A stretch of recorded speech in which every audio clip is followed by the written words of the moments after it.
I only had an hour to prepare for this. Let's have more time. Hi, Mary. I am Del. Nice to meet you. Skylar, woo! Hi.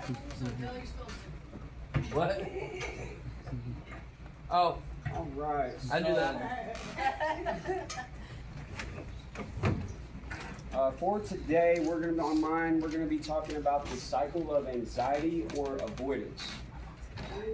So we're going to start at the top here of the cycle, which is where there is anxiety. Have you ever had something that you wanted to do or needed to do even, and you had high anxiety about it, you were nervous about it, or anything like that? Can somebody give me some examples of something like that?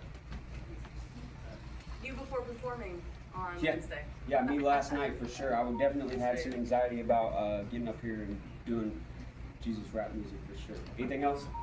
I just started a new job. I've only been there for 3 weeks, but it's a call center, and I'm not good at talking like that, so I've been so nervous, like I've been stuttering over my words and stuff, trying to learn how to speak better. Yeah, I understand that one from working at Gold Mountain. Go ahead. Anxiety anytime I go in front of the judge and I fucked up. Yeah. We're going to see your PO? Yes, but I'm doing better than others. Yeah. All right, so this whole thing kind of starts whenever we run into anything that confronts us with, something that we're uncomfortable with doing or that we haven't done before. So with the anxiety, typically we have some signs that come up, like some physical signs, mental signs, things like that. Can I get some examples of those? Anybody? Racing heart. Richard? Hyperventilate.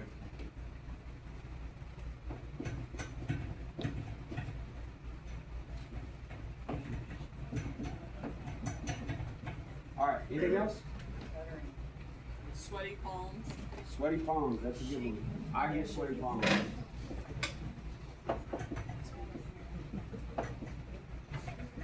Pacing. Pacing?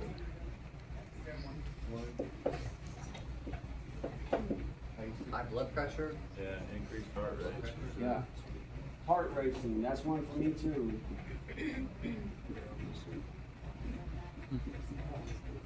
All right, so that brings us to the next spot in our cycle here of anxiety, of the anxiety cycle. The next spot here that we have is avoidance, and we can do this in a couple different ways.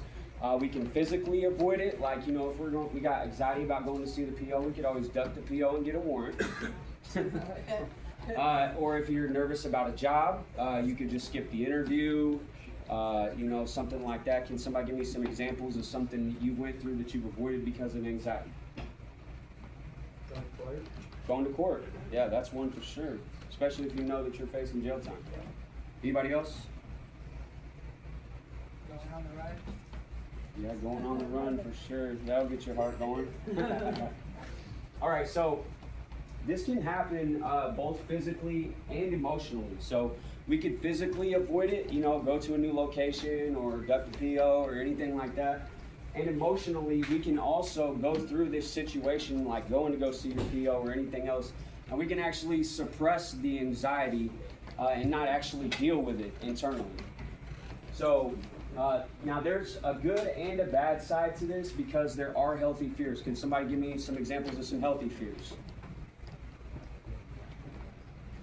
Fear of God. Fear of God. One for my fiance is spiders.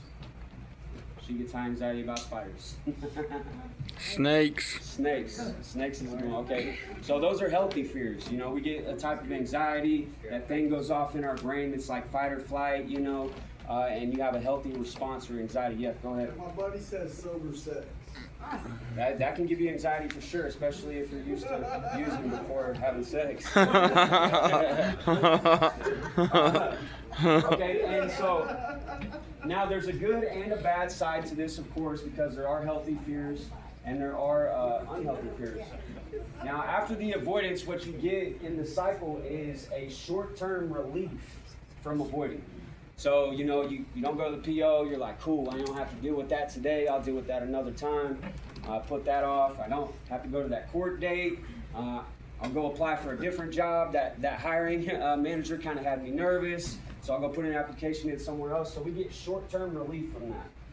What happens is, after we avoid this so much, we get what's called long-term anxiety growth. So you can start out with a little bit of anxiety about this situation, and then the next time that it comes back around to you, because you can bet on it, it's going to come back around to you. So when it comes back around the next time, what happens is your anxiety is a little higher, and a little higher, and a little higher each time. It gets easier and easier to avoid it. So you got mild, moderate, and severe anxiety. And that can go up and up and up and up until all the way to the point, you know, you have like a PTSD reaction to some of the things that you're not facing in your life.